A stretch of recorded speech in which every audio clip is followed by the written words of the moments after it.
Hola peques, ¿cómo están? Hoy seguimos jugando desde casa, ¿sí? Vamos a jugar a un juego de pesca, pero no vamos a pescar peces, no vamos a usar cañitas. Ahora les muestro lo que vamos a usar. Espero que se diviertan en familia y a jugar mucho. ¡Mua!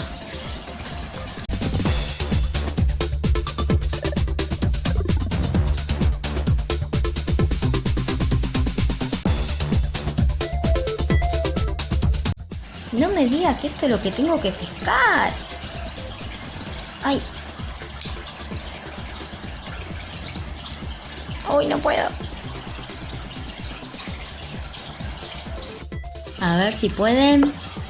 A pescar con 2 cucharas. Es medio difícil, ¿eh? Pero no imposible.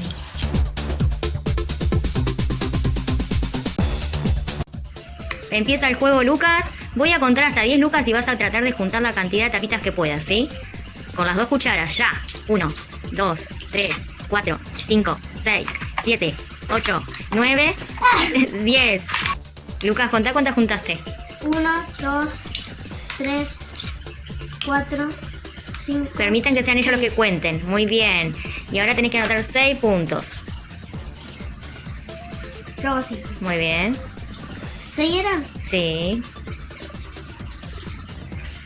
Muy bien. Ahora le toca al otro participante. Ahora me toca a mí, ¿eh? Contamos hasta 10.